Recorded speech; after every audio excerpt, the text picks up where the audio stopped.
Ladies and gentlemen, welcome to part 2 of the Juggamammoth strategy on the Expert Strategies. Right, so this is where we left off, having 5 juggernauts in the centre, having a load of infantry occupying that building just in case they decide to come from down there. And now, while one war factory is building off juggernauts and the juggernauts going to the centre, I'm now making off a load of mammoth tanks and putting them here to the side. And you'll see why I do this later on, because it is the classic manoeuvre known as the pincer manoeuvre, if you haven't heard of it before.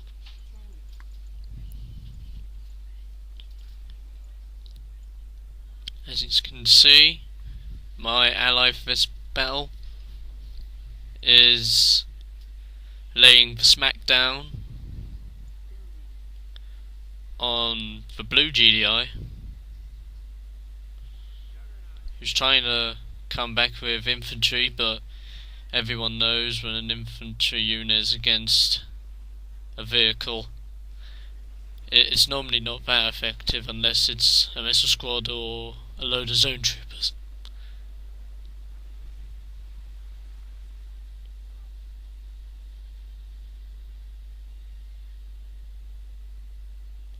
So now, as my juggernaut army grows, my base defences are coming into action there, just getting rid of some units and a couple of buildings as well. And now, this is where the fun comes in. If you've got a load of juggernauts in the centre, and they're not doing anything because your base defences are doing half the job for you, well, it's time to lay a beat down on your opponent.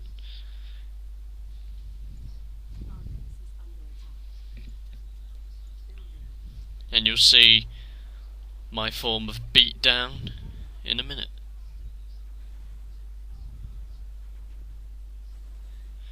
So I've built an armory. I haven't decided to do any upgrades for it because I'm not really using infantry. I'm only using infantry for one thing and one thing only: snipers. Well, hey, a juggernaut's best friend and an infantry's worst enemy. Gotta love them. So what I did was spawned a load of snipers and put them up there, and then snuck them behind in order to get into the enemy's base, and from there I shot a load of shots using my juggernauts and destroyed a heck of a load of buildings. Now, I've skipped a load of it because for some strange reason I lost half of it, so that sucked. But what I'm doing now is, as my mammoth tanks are attacking from one side, my juggernauts are attacking from this side. Thus the pincer technique begins. So let me just walk through you guys what a pincer technique practically is. You have one squad going to one side of your enemy, another squad going to another side of your enemy. Now that you've done this, you've completely boxed in your opponent. Then use both of them to slowly box in your opponent, destroying anything in their way until enemy defeated. Simple as that. So now, as you can see, my juggernauts are having a little bit of fun, having some fun taking down some enemy juggernauts.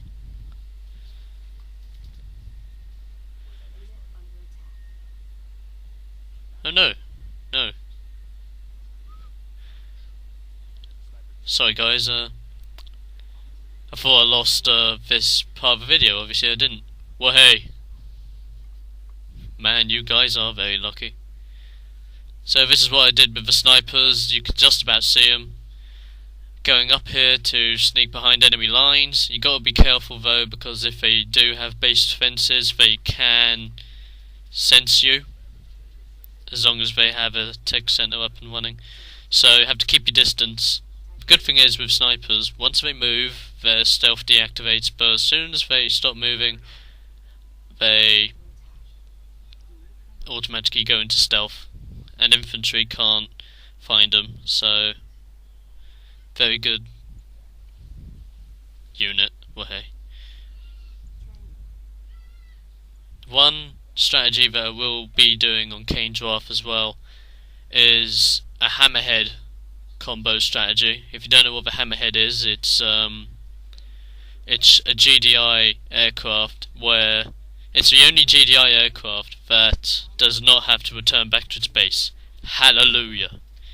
I get very annoyed with GDI sometimes because when I'm doing an air assault strategy as GDI on Tiberium wars, it's very hard because all their aircraft have to continue going back to their base and then sending them out again, and it gets really confusing sometimes and really annoying.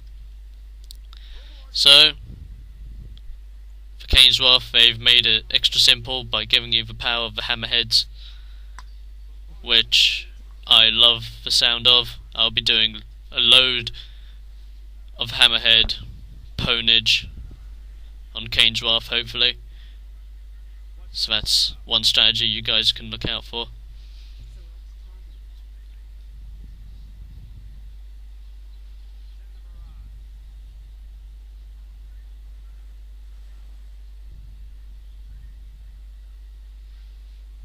And because my snipers have snuck behind enemy lines and I can see most of their base, I'm going to use those EMP clusters to deal the damage on the enemy's base.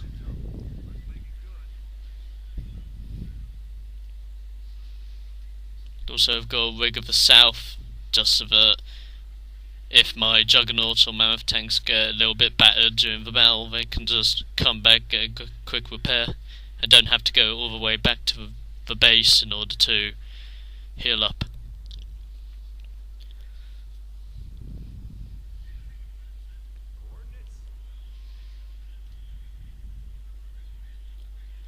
For some strange reason, I don't know how I did this, but I had done something here that made my juggernauts not bombard the enemy. Weird.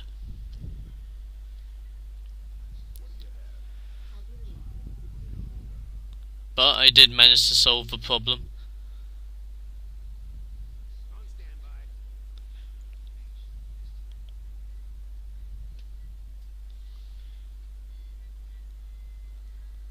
So, as I solved the problem, I sent my juggernauts to the north while my handful of mammoth tanks were poning the enemy from down south.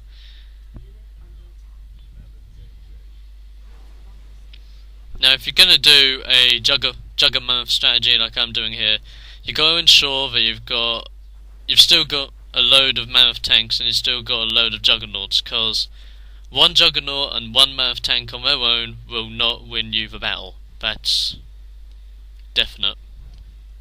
So you gotta know your numbers. For this one, I've used 10 juggernauts.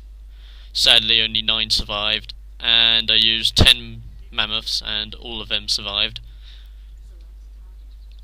It completely depends on how your economy is doing. If your economy is very good, you can make more than 10, or if it's a little bit hindered, you can make a few, and then at a later date when your economy's higher, you can build more. So what's the point of a Juggamammoth strategy? Well, the juggernauts have fantastic power and really long range. The mammoth tanks also have extreme power and are faster, and also have anti-air, conquer the fact of each other. Done. As for this battle, I won, as usual. Wahey. So, thanks you guys for watching. Thanks to EA for creating Command & Conquer and the series. I hope Red Alert 3 comes out and it's going to be bitchin'. Booyah. Yep, thanks to all you guys and your good feedback, because I love it. And yes, I will see you guys next time when Kane's Wrath will await.